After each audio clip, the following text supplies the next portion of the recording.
¿Alguna vez has sentido que ciertos objetos llegan a las manos correctas en el momento perfecto, como si el cielo mismo los hubiera designado? En la Biblia hay ejemplos poderosos de herramientas que, lejos de ser simples cosas, se convierten en extensiones del propósito divino. Pero tenemos este tesoro en vasos de barro para que se vea que tan sublime poder viene de Dios y no de nosotros. 2 Corintios 4:7. Este versículo nos revela que no es el objeto en sí el que posee poder, sino lo que Dios decide manifestar a través de él. Hoy exploraremos los 9 objetos de poder que solo los elegidos encuentran. Te mostraremos cómo reconocerlos, cuál es su significado espiritual y qué revelan sobre tu llamado. ¿Estás listo para entender lo que Dios tiene reservado para ti? Desde tiempos antiguos, Dios ha colocado en la tierra objetos que no son simples herramientas, sino señales vivas de su intervención divina. Objetos que no se eligen con la vista, sino con el espíritu. Instrumentos que están ocultos a los ojos del mundo, pero que despiertan cuando un corazón ha sido preparado para recibirlos. A lo largo de la historia bíblica, estos objetos han aparecido en los momentos más determinantes, no como adornos sagrados, sino como extensiones de la voluntad de Dios en la vida de sus elegidos. Lo sorprendente es que aún hoy siguen apareciendo, no con el mismo nombre ni la misma forma, pero sí con el mismo propósito: señalar que ha sido llamado. Moisés tenía en sus manos un simple cayado de pastor, algo que cualquier otro hubiera ignorado. Pero cuando Dios le habló desde la zarza ardiente, ese objeto se transformó en la vara de Dios, capaz de dividir el mar, traer juicio sobre Egipto y acompañar milagros durante todo el éxodo. No fue la madera lo que contenía poder, fue la obediencia de Moisés y el respaldo del cielo. En Éxodo 4:2-3, Dios le preguntó: ¿qué es eso que tienes en la mano? Y él respondió: una vara. Entonces el Señor le dijo: arrójala al suelo. Y al hacerlo, se convirtió en una serpiente. Esa fue la primera señal de que lo ordinario podía volverse extraordinario si estaba en las manos adecuadas. Así comienzan los objetos de poder, con una pregunta divina que revela un propósito oculto. Ninguno de estos objetos aparece por accidente. Están escondidos, sí, pero no perdidos. Se manifiestan cuando la vida de alguien entra en la órbita del llamado celestial, tal como la piedra que Jacob usó como almohada en el desierto. No era especial a la vista, pero esa noche se convirtió en la base de una visión que abriría las puertas del cielo.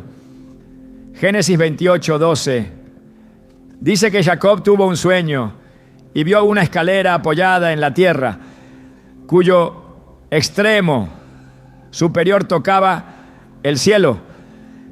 Y he aquí que los ángeles de Dios subían y bajaban por ella. Al despertar, Jacob reconoció lo que muchos no sabrían discernir: ciertamente el Señor está en este lugar y yo no lo sabía. Génesis 28:16. Esa piedra ungida después con aceite se volvió un monumento del pacto, un objeto que parecía inerte pero que fue activado por la presencia de Dios y la fe del hombre que lo encontró. Esto es lo que sucede con los verdaderos objetos de poder: no brillan a los ojos naturales, no se exhiben como trofeos, se camuflan entre lo común y solo se revelan cuando un alma ha sido moldeada en el secreto. Un objeto puede parecer insignificante hasta que lo toca a alguien cuya vida ha sido marcada por la obediencia y la prueba. Entonces lo invisible se vuelve visible y lo que antes era simplemente un utensilio se convierte en una herramienta del cielo. El arca del pacto no era imponente por sus dimensiones, ¿no?, sino por lo que contenía y representaba. Adentro estaban las tablas de la ley, la vara de Aarón que reverdeció y el maná del cielo. 3 elementos que representaban la dirección, el liderazgo y la provisión divina. Pero aún más importante, el arca era el lugar donde descendía la gloria de Dios. Solo los consagrados podían acercarse. Los no preparados como Usa cayeron muertos al tocarla, aunque su intención fuera evitar que cayera. 2 Samuel 6:6-7. Esto nos enseña que los objetos de poder no se manejan con ligereza. Exigen reverencia, santidad y comunión profunda. Cuando alguien ha sido separado para el propósito divino, su vida empieza a rodearse de cosas que el resto no puede ver. Tal vez un libro viejo que te fue regalado de forma inesperada, pero que contenía la palabra exacta que transformó tu rumbo. Tal vez un anillo heredado que parecía simple, pero que cada vez que lo miras te recuerda una promesa que Dios selló en tu vida. Incluso una llave, una carta, una imagen que te acompaña desde niño y que siempre te trajo paz sin saber por qué.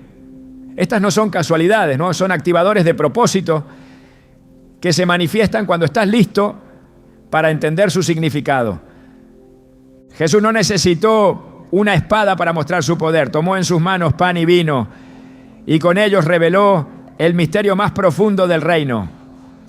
Este es mi cuerpo, esta es mi sangre. Haced esto en memoria de mí. Lucas 22, 19, 20. ¿Qué eran esos elementos antes?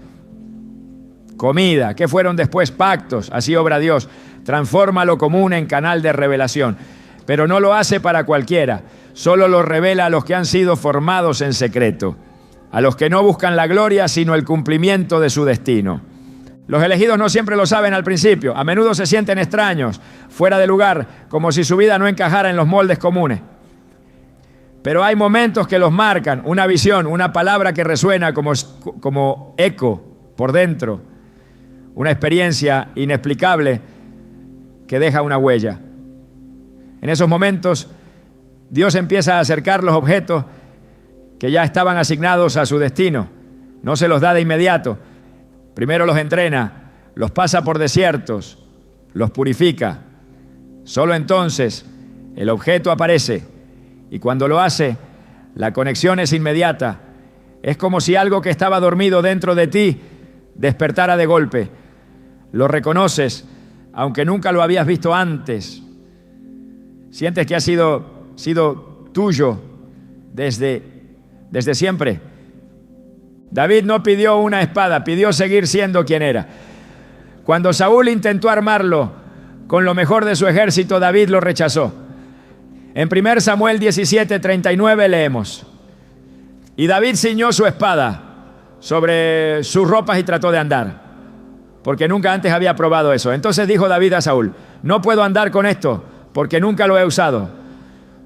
Y se quitó la armadura. ¿Qué tomó en su lugar? Su honda. Una herramienta de pastor. Nadie la habría visto como un objeto de poder, pero en manos del elegido esa honda derribó gigantes. No fue el objeto, fue el espíritu que lo portaba, y esa combinación es la que hace temblar al infierno. Hoy en día muchas personas buscan objetos sagrados como si fueran talismanes, pero los verdaderos instrumentos del cielo no se encuentran en vitrinas ni en museos, se manifiestan en la intimidad con Dios.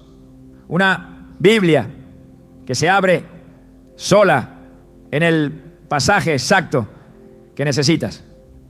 Una cruz que alguien te regala sin saber por qué, pero que se convierte en tu amuleto de fe. Un cuaderno donde escribes tus oraciones y que al tiempo se vuelve el archivo de las promesas cumplidas. No necesitas que los demás lo entiendan. El objeto no es para ellos, es para ti. Y si ha llegado a tus manos es porque Dios ha dicho que ya estás listo. Algunos de estos objetos están ligados a generaciones. Herencias espirituales que saltan de abuelos a nietos. Un reloj, una carta, una foto, una prenda. Cosas que parecían sentimentales, pero que guardan memorias de oración, de consagración, de pactos secretos. Cuando Dios escoge a alguien para continuar una misión generacional, lo primero que hace es traerle esos recordatorios físicos como migas de pan en el bosque que lo guían hacia su llamado. En 2 Timoteo 1:5, Pablo le dice a Timoteo, trayendo a la memoria la fe no fingida que hay en ti, la cual habitó primero en tu abuela Loida y en tu madre Eunice, y estoy seguro que en ti también. La fe puede heredarse y los objetos ungidos también, pero no se activan hasta que el corazón correcto los recibe. Es posible que hoy estés rodeado de objetos dormidos, instrumentos esperando ser reconocidos. Y quizás no lo sabías, pero ese diario que llevas años guardando, esa foto que nunca tiraste, esa piedra que recogiste sin razón aparente, puede que sean señales de que estás siendo preparado para cosas mayores. Nada es casualidad cuando se trata de los planes de Dios. Si Él guardó maná en el arca como testimonio de su provisión, también puede estar usando detalles en tu vida para recordarte que Él ha estado presente todo el tiempo, aunque no lo hayas notado. Jesús enseñó en parábolas porque las cosas del reino están ocultas a los sabios, según el mundo, pero son reveladas a los humildes de corazón. En Mateo 13:44 dijo, el reino de los cielos es semejante a un tesoro escondido en un campo, el cual un hombre al hallarlo lo esconde de nuevo y gozoso va, vende todo lo que tiene y compra aquel campo. Así es este tema. Los objetos de poder están escondidos, no porque Dios quiera ocultarlos, sino porque está esperando que alguien los valore lo suficiente como para dejarlo todo por ellos. Tal vez el campo donde está tu tesoro parezca árido. Quizás tu entorno no muestra señales visibles de gloria, pero si el tesoro está allí, entonces ese es tu lugar. Busca, persevera, porque el que busca con fe, encuentra. Y cuando lo hagas, lo sabrás sin que nadie te lo explique. Tu espíritu lo confirmará, porque aquello que estuvo destinado para ti desde antes de tu nacimiento no puede ser robado, ni sustituido, ni ignorado. Solo puede ser activado por ti. Cuando Dios entrega un objeto de poder, no lo hace para exhibición ni adorno espiritual. Cada uno de estos instrumentos tiene un propósito específico, una misión asignada desde lo alto que se activa al momento de ser recibido. No hay objeto sagrado que llegue a manos de un elegido sin que lleve consigo una instrucción. En el reino de Dios, todo lo que es entregado está vinculado directamente al cumplimiento de su voluntad. Así como no existe llamado sin asignación, tampoco existe objeto divino sin destino. Las Escrituras están repletas de ejemplos donde un objeto concreto no solo acompañó el llamado de una persona, sino que se convirtió en el medio a través del cual esa persona pudo llevar a cabo su cometido. La vara de Aarón, por ejemplo, no fue únicamente una herramienta ceremonial. En Números 17:8, la Escritura relata que la vara de Aarón de la casa de Leví había retoñado, había echado flores, brotado renuevos y producido almendra. Este acontecimiento no fue simbólico, fue una confirmación visible de un mandato divino. El objeto floreció como señal de la elección de Dios y fue colocado como testimonio permanente en el arca. La vara dejó de ser un simple bastón, fue transformada en una evidencia de autoridad celestial. Su presencia señalaba la línea legítima del sacerdocio y recordaba a todo el pueblo que Dios mismo había designado a Aarón para una tarea sagrada. Este principio no cambia. Cuando Dios entrega algo tangible, lo hace para ejecutar un plan espiritual. El objeto se convierte en una herramienta de cumplimiento y al mismo tiempo en un recordatorio de que nada ocurre sin propósito. Cuando Josué recibió la orden de llevar al pueblo a través del Jordán, las instrucciones no fueron vagas. En Josué 3:3 se manda que cuando veáis el arca del pacto de Jehová vuestro Dios y los levitas sacerdotes que la llevan, vosotros saldréis de vuestro lugar y marcharéis en pos de ella. El arca, un objeto visible, se convierte en guía del pueblo, marcando no solo el movimiento físico, sino el avance espiritual hacia la tierra prometida. No bastaba con saber la dirección, hacía falta seguir al objeto que simbolizaba la presencia de Dios. Cada paso era un acto de fe y el objeto servía como puente entre la instrucción divina y la acción humana. Lo que sucede en estos pasajes no es la exaltación del objeto, sino la afirmación del propósito que lo respalda. El objeto no tiene valor sin el mandato que lo acompaña. No tiene eficacia si no hay obediencia al llamado. En el tabernáculo, cada utensilio tenía un uso, cada medida un significado y cada material una intención. Nada fue puesto al azar. Desde el candelabro hasta la mesa del pan de la proposición, todo obedecía a un diseño celestial. Éxodo 25:40 lo deja claro. Mira y hazlos conforme al modelo que te ha sido mostrado en el monte. Cada objeto se originó en el cielo antes de ser manifestado en la tierra, y su función estaba intrínsecamente ligada al servicio que debía cumplirse en él. La misma realidad se aplica a aquellos que han sido llamados. Dios no entrega un objeto hasta que la persona está en posición de asumir la misión correspondiente. El manto que pasó de Elías a Eliseo no fue una capa más. Fue el traspaso de una tarea profética, una continuidad en el ministerio que requería valor, fe y preparación. 2 Reyes 2:13-14 dice que Eliseo tomó el manto de Elías que se le había caído y volvió y se paró a la orilla del Jordán. Y tomando el manto de Elías que se le había caído, golpeó las aguas y dijo: ¿dónde está Jehová, el Dios de Elías? El acto no fue un gesto simbólico, fue el primer ejercicio de autoridad bajo la nueva asignación. El objeto sirvió para marcar el inicio de una jornada divina. No se trataba de tener el manto, sino de cumplir el ministerio que venía con él. Dios no confía sus instrumentos a cualquiera. Cada objeto representa una carga, una responsabilidad y una respuesta. El que recibe el objeto es también el que debe llevar a cabo la obra. Y quien no comprende el peso de dar a esa entrega, termina por deshonrar su propósito. Cuando los filisteos capturaron el arca del pacto y la llevaron a su templo, ignoraron que no era un trofeo de guerra. En el primer libro de Samuel, capítulo 5, versículos 2-4, se narra cómo colocaron el arca junto a su ídolo Dagón.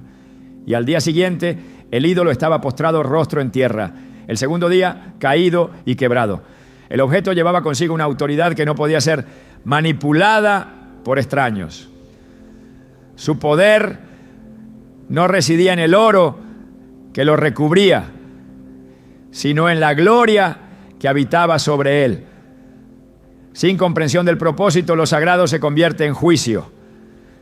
Este principio también se ve reflejado en la entrega de las tablas de la ley. Éxodo 31:18 dice que dio a Moisés, cuando acabó de hablar con él en el monte Sinaí, 2 tablas del testimonio, tablas de piedra escritas con el dedo de Dios. Estas tablas no eran simples registros, eran el fundamento del pacto. Al recibirlas, Moisés no solo recibía instrucciones, sino el encargo de formar un pueblo conforme a ese código divino. El objeto llevaba el peso del pacto, y cuando ese pacto fue quebrantado por el pueblo, Moisés arrojó las tablas al pie del monte, rompiéndolas. Su acción no fue de ira humana, fue una respuesta profética a una misión interrumpida. Las tablas se hicieron pedazos porque la alianza había sido violada. Cada objeto, cada símbolo está directamente vinculado al estado espiritual del pueblo que lo recibe. Por eso, quien anhela recibir un objeto de poder debe comprender que no se trata de una distinción exterior, sino de una comisión interior. El objeto solo se manifiesta cuando la misión está en curso. Cuando Jesús habló del reino, usó elementos sencillos para revelar verdades eternas. En Mateo 13:31 dijo: El reino de los cielos es semejante al grano de mostaza. En sus manos incluso las cosas más pequeñas tenían un propósito mayor. El objeto de poder no necesita imponencia, necesita conexión con el propósito divino. La cruz, de apariencia simple, fue el instrumento del sacrificio redentor. El madero en el que Cristo fue crucificado no tenía valor estético, pero se convirtió en el eje de la historia de la salvación. Su poder no estaba en su forma, sino en su función: redimir a la humanidad entera. Dios asigna objetos según la medida del llamado. A quien se le da más, más se le demanda. En Lucas 12:48 se afirma: a todo aquel a quien se haya dado mucho, mucho se le demandará. Y al que mucho se le haya confiado, más se le pedirá. Esto aplica también al manejo de los instrumentos sagrados. Quien ha sido confiado con uno debe caminar en obediencia, integridad y alineamiento continuo con la voluntad del Padre. No es una distinción decorativa, es una evidencia de propósito activo. Cuando se recibe el objeto, se entra en una nueva etapa de responsabilidad espiritual. Cada objeto en la Biblia representa una etapa de transición, una dirección definida, una responsabilidad concreta. Cuando Noé recibió instrucciones de construir el arca, cada medida, cada madera, cada compartimiento tenía un diseño preestablecido. No era simplemente una estructura, era el instrumento para preservar el linaje justo sobre la tierra. Hebreos 11:7 dice: por la fe Noé, siendo advertido por Dios acerca de cosas que aún no se veían, con temor preparó el arca en que su casa se salvase. El objeto fue construido por fe, no por lógica, y su función trascendió generaciones. La obediencia al mandato de construirlo fue la respuesta a una misión de preservación. Así, cada vez que Dios entrega algo físico con connotaciones espirituales, lo hace para desplegar un plan que impacta a otros. Ningún objeto es entregado con fines egoístas. La onda de David no fue para su defensa personal, fue el medio por el cual Dios liberó a Israel del terror de Goliat. El aceite de la viuda no fue solo para alimentar a su hijo, fue la semilla de provisión que alimentó a muchos. El pan que Jesús multiplicó no fue para saciarse él, sino para enseñar compasión al pueblo. Todo objeto de poder se convierte en extensión del propósito eterno. Quien lo recibe debe asumir también su alcance, su riesgo y su dirección. El diseño divino es perfecto. Nada se entrega antes de tiempo y nada se retiene cuando llega la hora. Dios tiene la precisión de quien conoce el corazón y los tiempos. Cada instrumento está oculto hasta que el elegido se alinea por completo con la misión que le corresponde. Cuando eso sucede, el objeto aparece, la carga se revela y el camino se abre. En ese momento no hay vuelta atrás. Ya no se trata solo de portar un símbolo, sino de llevar en las manos la responsabilidad de una obra que nació en el corazón de Dios. Y quien ha sido llamado para ejecutarla, recibirá todo lo que necesita, en el momento exacto, con el objeto justo y bajo la dirección absoluta del Espíritu. En el orden divino no es la fuerza de la mano lo que activa lo sagrado, sino la pureza del corazón. Los objetos de poder no responden al mérito humano ni al esfuerzo físico, sino a la disposición interior de quien ha sido separado para una tarea santa. Cuando Dios decide poner en manos de alguien una herramienta celestial, lo hace después de haber trabajado primero en su interior. El objeto no transforma al hombre, es el corazón rendido el que permite que el objeto despierte su propósito. Desde el principio Dios ha mirado más allá de lo externo. No se fija en lo visible, sino en la verdad que habita en el Espíritu. En 1 Samuel 16:7, cuando Samuel fue enviado a ungir al próximo rey de Israel. El Señor le advirtió: no mire su apariencia ni lo grande de su estatura, porque yo lo desecho. Porque Jehová no mira lo que mira el hombre, pues el hombre mira lo que está delante de sus ojos, pero Jehová mira el corazón. Esta declaración establece el criterio con el cual Dios confía lo más sagrado, no por lo que se muestra, sino por lo que se es. Un objeto entregado por Dios no puede funcionar en manos impuras. Su poder permanece inerte, sellado, hasta que un corazón verdaderamente consagrado lo toca. En el tabernáculo, ningún utensilio era manipulado sin preparación. Solo los levitas consagrados podían manejar los objetos del altar. Números 4:15 dice claramente que cuando acaben de cubrir el santuario y todos los utensilios del santuario, cuando haya de mudarse el campamento, vendrán después de esto los hijos de Coat para llevarlos, pero no tocarán cosa santa, no sea que mueran. No se trataba de una amenaza simbólica, sino de una realidad espiritual. Lo sagrado responde únicamente a lo consagrado. Así como una lámpara solo se enciende cuando la corriente fluye por cables intactos, los objetos de poder solo liberan su potencial cuando la corriente espiritual fluye sin obstáculos. El pecado, la rebelión, la incredulidad son como interferencias que cortan la conexión. Aquel que recibe un objeto sin estar alineado no podrá activarlo, aunque lo tenga en su posesión. El poder no está en el objeto aislado, sino en la obediencia del alma que lo sostiene. Cuando el pueblo de Israel intentó utilizar el arca del pacto como un talismán de guerra, sin estar espiritualmente preparados, el resultado fue la derrota. En 1 Samuel 4:3-5, los israelitas dijeron: traigamos a nosotros de Silo el arca del pacto de Jehová, para que viniendo entre nosotros nos salve de la mano de nuestros enemigos. Sin embargo, la victoria no vino. El arca fue capturada por los filisteos. El objeto estaba presente, pero la presencia de Dios no los respaldaba. El corazón del pueblo estaba contaminado por idolatría y desobediencia.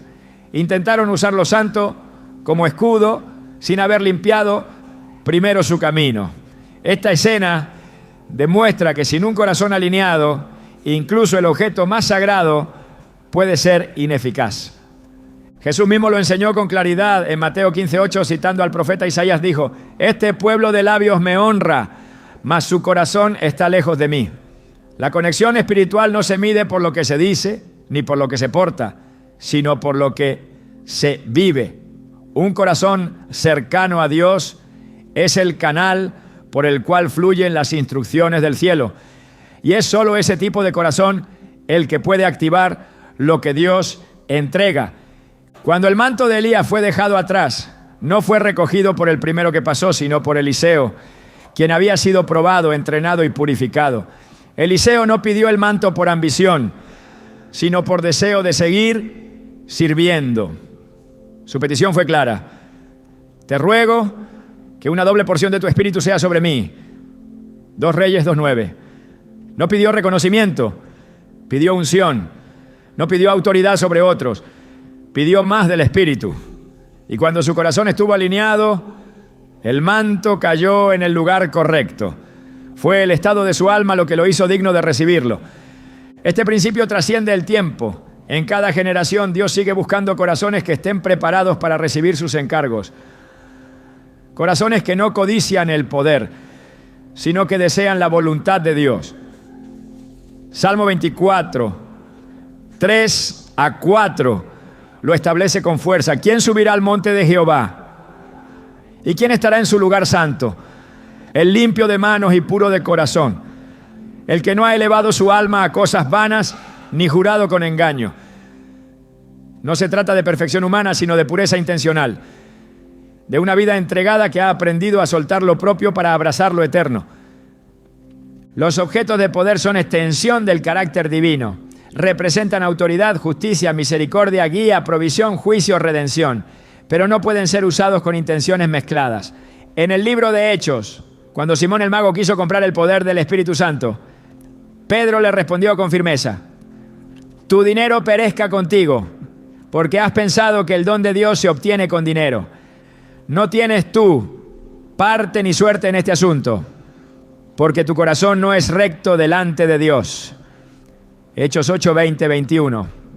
Aquí se evidencia que aún viendo manifestaciones del poder divino, un corazón no alineado queda excluido de la obra.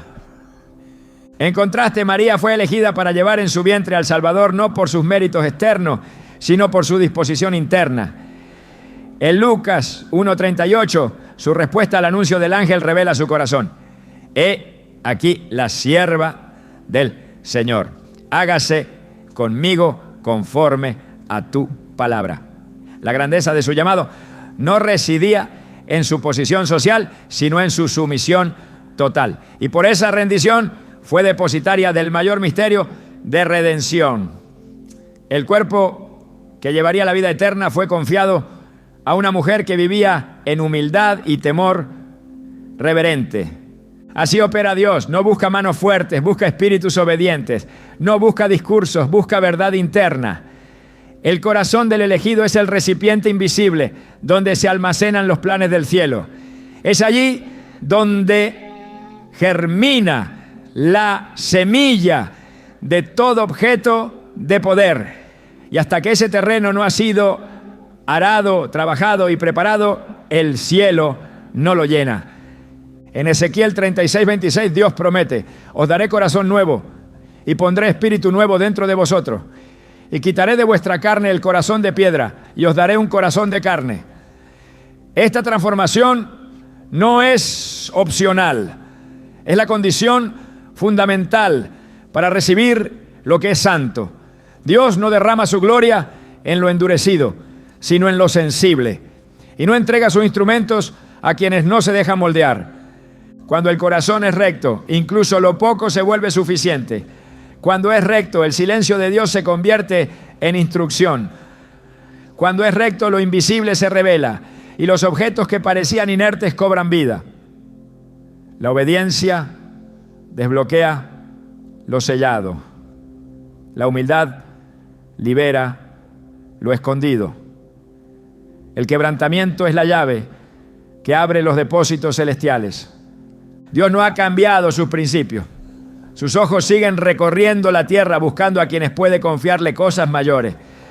2 Crónicas 16:9 declara: porque los ojos de Jehová contemplan toda la tierra para mostrar su poder a favor de los que tienen corazón perfecto para con Él. No se trata de una perfección sin fallos, no, sino de una entrega sin reserva. Un corazón perfecto es aquel que, aún con errores, no deja de buscar a Dios con sinceridad, rectitud y perseverancia. El objeto de poder no busca protagonismo, busca cumplimiento. Es depositado donde sabe que no será usado como bandera de orgullo, sino como herramienta de servicio. Donde no se volverá ídolo, sino canal de obediencia. El corazón del elegido no codicia el objeto, anhela el cumplimiento de lo que representa. Por eso Dios lo escoge, porque sabe que no será desviado por la gloria, sino atraído por la verdad, que no utilizará lo santo para engrandecerse, sino para glorificar al Padre. El objeto está esperando al corazón correcto. Está reservado desde antes de la fundación del mundo, como lo afirma Efesios 2:10, porque somos hechura suya, creados en Cristo Jesús para buenas obras, las cuales Dios preparó de antemano para que anduviésemos en ellas. Cada herramienta del cielo fue diseñada junto con el llamado que la acompañaría. Y la activación ocurre cuando el corazón entra en la sintonía perfecta de obediencia, fe y humildad. Lo que muchos anhelan con los labios, pocos están dispuestos a sostener con el carácter. Porque el objeto no solamente requiere fe, requiere santidad. No únicamente exige valentía, exige rendición.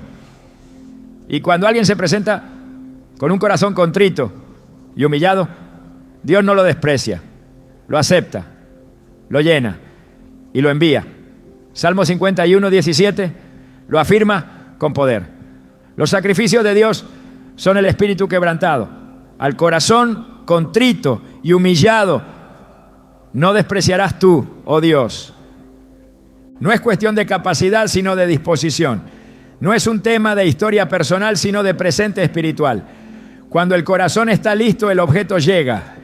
Y con él, el respaldo. El cielo se alinea con la tierra. Y lo que estaba dormido se despierta con autoridad.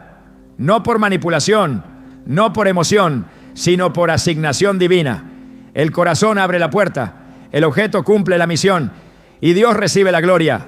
Dios no obra por casualidad. Su intervención nunca es tardía ni precipitada.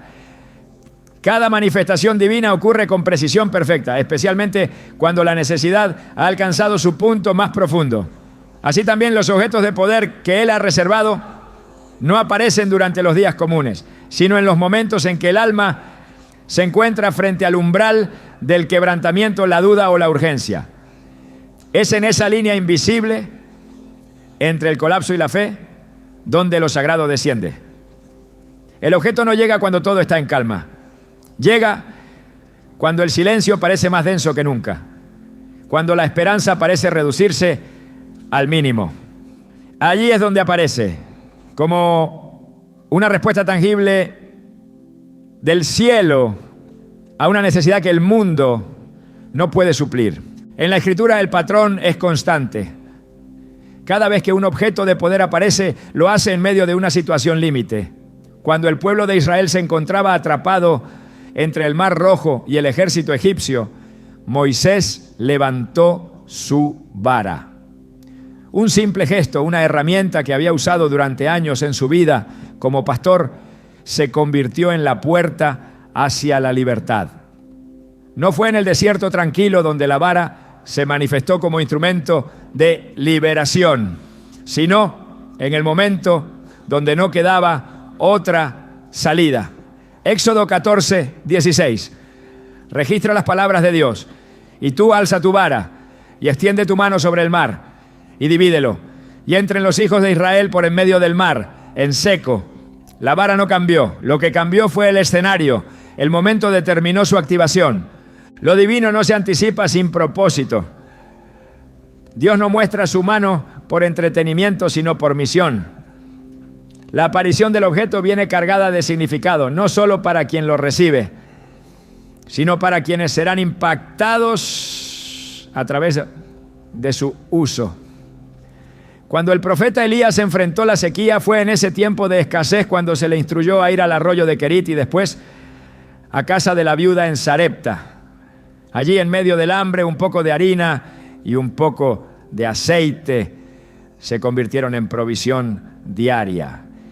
En el primer Rey 17:14 la promesa fue clara. La harina de la tinaja no escaseará, ni el aceite de la vasija disminuirá, hasta el día en que Jehová haga llover sobre la faz de la tierra. El milagro no necesitó abundancia previa, requirió urgencia, obediencia y fe.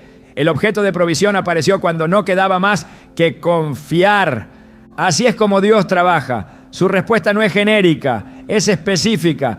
Cada objeto entregado en la Escritura responde a un contexto, a una necesidad espiritual, emocional o física que lo precede. Y no llega como una solución temporal, sino como un instrumento para generar transformación. Cuando Josué se enfrentó a Jericó, la ciudad fortificada parecía invencible. Ninguna estrategia militar humana hubiese bastado. Pero Dios dio instrucciones claras sobre cómo rodear la ciudad. El instrumento visible fue el cuerno de carnero. En Josué 6:5 Dios ordenó: cuando toquen prolongadamente el cuerno de carnero, así que oigáis el sonido de la bocina, todo el pueblo gritará a gran voz y el muro de la ciudad caerá. La bocina no era mágica, pero fue el objeto activado en el momento exacto para manifestar el poder de Dios. El objeto se convirtió en la llave que derribó lo imposible. Los momentos de mayor presión revelan la necesidad más profunda, y esa necesidad se vuelve el canal por el cual el cielo responde. En 2 Reyes 6, cuando el hacha prestada cayó al agua, el profeta Eliseo cortó un palo y lo echó en el río, provocando que el hierro flotara. Algo completamente contrario a la lógica natural. El objeto no tenía cualidades físicas suficientes para cambiar las leyes del mundo, pero la urgencia del momento y la intervención profética activaron una manifestación sobrenatural. La intervención de Dios fue visible, inmediata, precisa. El objeto fue parte de una escena que demostró que lo espiritual tiene autoridad sobre lo material. La aparición del objeto está alineada al clamor del justo. No se manifiesta como un adorno del tiempo devocional. Llega en medio del fuego. Llega cuando no hay plan B. Llega cuando las rodillas han tocado el suelo y el corazón se ha rendido por completo. En Daniel 5, cuando la escritura apareció en la pared del palacio de Belsasar, no fue un fenómeno accidental, fue una intervención divina en medio de una crisis espiritual y moral. La mano que escribió en la pared se convirtió en objeto de juicio, advertencia y revelación. No vino para entretener, sino para pronunciar el destino. En momentos así lo invisible se hace visible. Lo que estaba oculto se vuelve centro de toda atención. El objeto también puede ser una respuesta a la fidelidad en el secreto. Aquello que ha sido sembrado en obediencia, sin reconocimiento, muchas veces germina en forma de herramienta en la hora más oscura. En el libro de Éxodo, el pueblo clamaba por liberación, pero no sabía que en lo oculto Dios estaba formando a Moisés en el desierto, junto a una vara y una zarza. Cuando la vara fue levantada ante Faraón, no era un objeto nuevo, era un instrumento viejo, cotidiano, transformado en respuesta. La clave no estuvo en la novedad del objeto, sino en su activación en el momento preciso. Lo que parecía intrascendente se volvió trascendental por el tiempo en que apareció. También es necesario entender que el objeto no siempre tiene una forma gloriosa. A veces aparece como algo débil, limitado o incluso despreciable ante los ojos humanos. Pero Dios elige lo vil del mundo para avergonzar a los sabios. En Jueces 15, Sansón usó una quijada de asno para derrotar a 1000 hombres. Un arma ridícula según los estándares militares, pero en manos de un hombre con propósito se convirtió en símbolo de victoria. Lo importante no era el objeto en sí, sino la urgencia del momento y el respaldo divino que lo acompañó. Cada aparición está cargada de propósito. Dios no improvisa. Si permite que un objeto de poder llegue a tus manos en una hora de necesidad, es porque detrás de esa entrega hay una asignación que debe cumplirse sin demora. Por eso es vital discernir cuándo estamos frente a uno de esos momentos. No todos los desafíos se resuelven con ideas humanas. Algunos exigen dirección sobrenatural. Y cuando eso ocurre, el objeto aparecerá como señal, como respuesta y como herramienta. En Juan 9, Jesús escupió en tierra, hizo lodo con la saliva y untó los ojos del ciego. Un gesto que a muchos les parecería irreverente o extraño, pero fue el medio que Dios usó para devolver la vista. El barro se convirtió en objeto de poder, no porque tuviera propiedades curativas, sino porque fue utilizado en el instante en que la necesidad alcanzó el oído del cielo. El resultado fue milagroso, no porque el método fuera común, sino porque fue divinamente escogido para ese momento. Esa es la marca de los objetos de poder. Su aparición responde a una combinación perfecta entre necesidad, fe y voluntad divina. El momento de aparición también requiere preparación del alma. No se puede discernir el valor de lo que llega si el corazón está distraído. Dios puede poner una herramienta frente a alguien, pero si no hay sensibilidad espiritual, pasará inadvertida. En Lucas 24, los discípulos de Emaús caminaban junto al resucitado, pero no lo reconocieron. Solo cuando Jesús partió el pan, sus ojos fueron abiertos. El acto de partir el pan fue el objeto de revelación. No era pan distinto al de antes, pero su manifestación llegó en el momento exacto para activar entendimiento. Así ocurre con los instrumentos de poder. Se presentan cuando la necesidad y la revelación se encuentran. También puede suceder que el objeto no sea entregado directamente en las manos, sino revelado a través de una instrucción específica. En Juan 21, después de una noche infructuosa, Jesús le dice a sus discípulos: echad la red a la derecha de la barca y hallaréis. Juan 21, 6. La red, ya conocida y usada por ellos, se convirtió en objeto de milagro. El mismo instrumento, en el mismo lugar, pero bajo una nueva orden. Y fue esa orden la que lo transformó. El momento de mayor frustración fue interrumpido por una palabra que reactivó lo que parecía agotado. Esto enseña que lo que Dios usa como objeto de poder no necesita ser nuevo, solo necesita estar disponible, y que el momento en que lo activa será siempre el más revelador. Porque cuando se ha acabado la estrategia humana, se abre espacio para que el cielo intervenga. Y cuando Dios interviene, lo hace con elementos que cobran vida bajo su orden. Lo que estaba dormido cobra sentido. Lo que parecía muerto se levanta. Lo que parecía insignificante se vuelve imprescindible.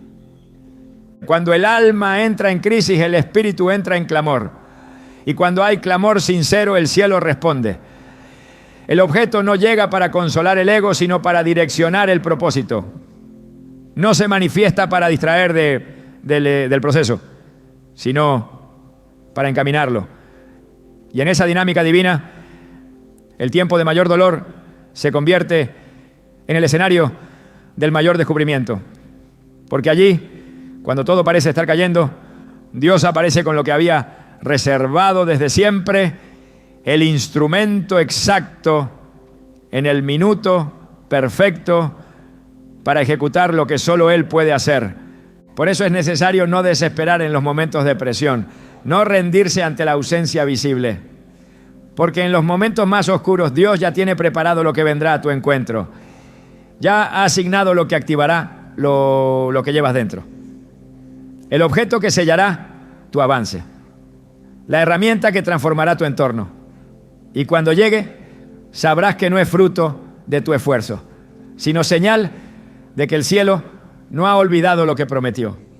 El enemigo no ignora lo que Dios ha puesto en manos de los elegidos. No se confunde cuando un objeto de poder ha sido activado, ni subestima el impacto que puede generar. Desde el principio, la estrategia del adversario ha sido impedir que esos instrumentos cumplan su función. Donde hay un llamado genuino, hay oposición específica.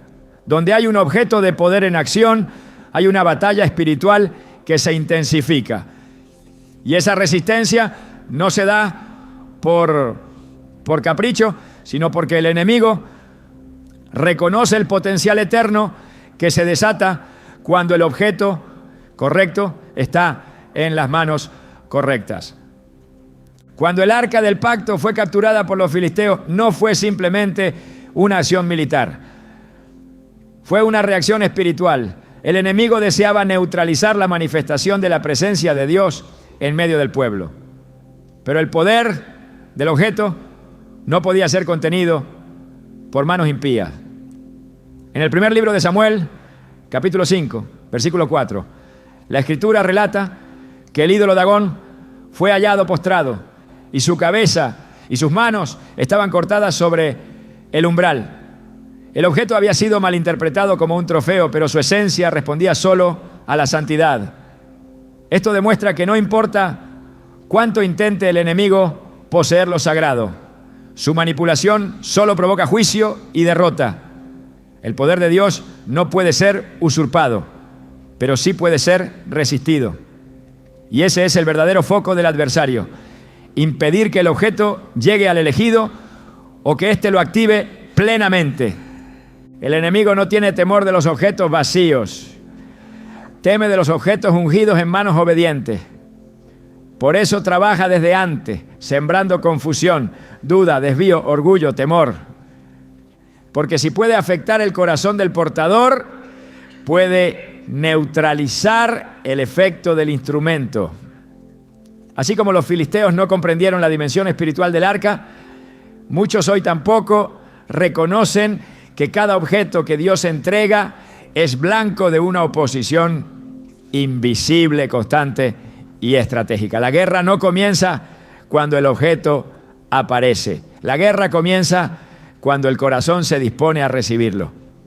Cuando Jesús nació, Herodes se sintió amenazado y mandó matar a todos los niños menores de 2 años. No había espada en las manos del niño. No había milagros, ni enseñanzas, ni proclamación. Solo había una promesa. Pero eso fue suficiente para que el enemigo se moviera con violencia, porque no espera a que el poder se manifieste para actuar. Se anticipa al cumplimiento para detenerlo antes de que tenga impacto. Mateo 2:16 lo describe sin rodeo. Herodes se enojó mucho y mandó matar a todos los niños menores de 2 años que había en Belén. Esta estrategia sigue vigente. El enemigo procura destruir el propósito antes de que tome forma.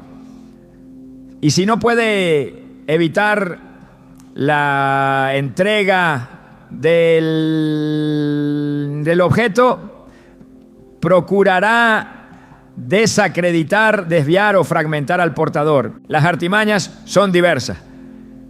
A veces vendrán como persecución externa, otras como distracción interna. Pero en cada caso, el objetivo es el mismo: que el instrumento no sea usado como fue diseñado.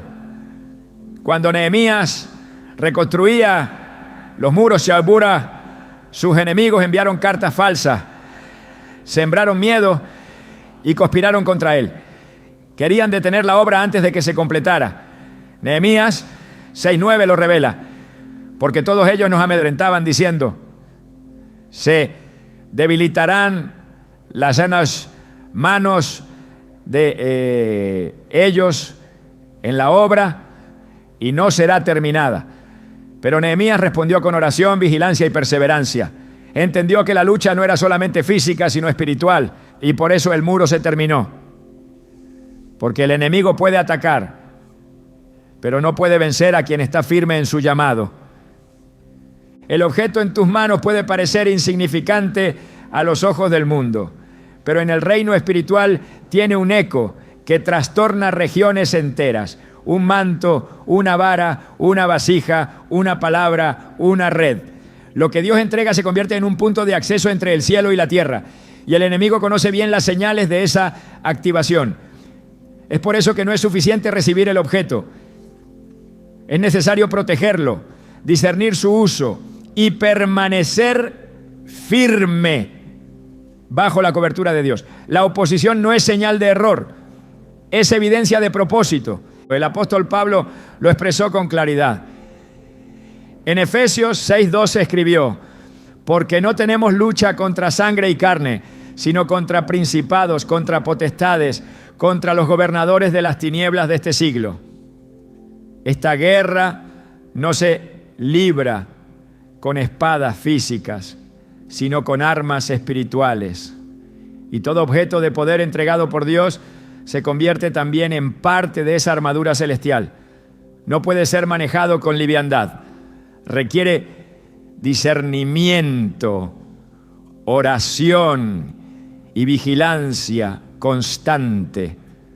Porque no solo es un símbolo, es una señal de guerra, una amenaza directa para las tinieblas. El enemigo odia lo que representa un avance en el reino de Dios. Por eso odia lo que portas. Por eso intenta sembrar desgaste, confusión, acusación. Porque sabe que si no puede quitarte el objeto, tratará de quitarte el enfoque. Si no puede destruir la herramienta, tratará de desviar tu motivación. Pero si permaneces anclado en la verdad, si no sueltas lo que Dios puso en tus manos, si usas ese objeto con integridad y fe, la victoria ya ha sido determinada. El objeto está en tus manos, no solo como confirmación de lo que eres, sino como provocación para lo que viene. El enemigo lo sabe, tú también debes saberlo. Y en esa conciencia caminar con determinación, porque cuando Dios entrega algo, también entrega la autoridad para resistir toda oposición. No hay objeto de poder sin respaldo del cielo, y no hay oposición que pueda anular lo que ha sido sellado por Dios. El momento en que el objeto aparece no es simplemente el cumplimiento de una promesa, es la revelación de una identidad. Es la señal visible de que fuiste separado, escogido y confirmado por el cielo. No hay azar cuando se trata del propósito divino. Lo que llega a tus manos ha sido preparado desde antes de que supieras que lo necesitabas. El objeto no es una simple herramienta, es la evidencia de que fuiste llamado por nombre. Y ese llamado no puede ser confundido ni replicado. Cuando Dios confía un objeto de poder, lo hace como sello de autenticidad sobre una vida que ha sido moldeada, purificada y alineada con su voluntad. La Escritura está llena de momentos donde la aparición de un objeto selló el destino de quien lo recibió. Moisés, al encontrar la zarza ardiente, recibió no solo una orden, sino una vara que sería el canal de señales. Elías dejó su manto como confirmación de transferencia. Aarón vio su vara florecer como prueba de elección. Eliseo partió las aguas como señal de que el espíritu que reposaba sobre Elías ahora reposaba sobre él. Cada objeto, más que una herramienta, fue un veredicto. El cielo hablando sin palabras: tú eres el escogido. Dios no pone lo santo en manos extrañas, no entrega herramientas celestiales a quienes caminan en rebelión o ambición, lo entrega como recompensa a los que han permanecido. Es un acto de validación divina, una señal de que la formación no fue en vano, de que la obediencia fue observada y de que el corazón ha sido probado y hallado firme. El objeto no solo es la apertura a una nueva etapa, es la confirmación de que lo viejo ha sido dejado atrás y lo nuevo ha sido desatado. Es un umbral espiritual, un antes y un después. El objeto, al manifestarse, no transforma la identidad, la revela. Cuando David tomó la espada de Goliat, lo que ya había sido depositado en su interior se activó exteriormente. Su llamado como rey, su autoridad como guerrero, su rol como libertador. La espada no lo convirtió en valiente. Fue su fe la que la hizo efectiva. Y al blandirla, el mundo entero vio lo que Dios ya sabía. Este es el hombre conforme a mi corazón. La confirmación nunca es privada. Aunque el trato es íntimo, la evidencia es pública. Porque lo que Dios sella en secreto, lo manifiesta a su tiempo. Jesús fue bautizado y en ese instante el Espíritu descendió como paloma y se oyó una voz desde el cielo. Este es mi Hijo amado, en quien tengo complacencia. Mateo 3:17. Ese momento no fue solo para él, fue para que todos los que estaban presentes supieran quién era. La voz vino después de 30 años de anonimato, pero con una sola declaración, el cielo dejó claro que el elegido estaba entre ellos. El objeto no fue físico, pero sí visible. El Espíritu descendiendo sobre él. Esa fue su marca, su señal, su activación. Cuando el objeto aparece en tu camino, no hay confusión posible. El espíritu lo reconoce. No necesita explicación externa. No hay que preguntar qué es ni para qué sirve. El alma lo sabe porque fue formado contigo. Fue diseñado para tu llamado.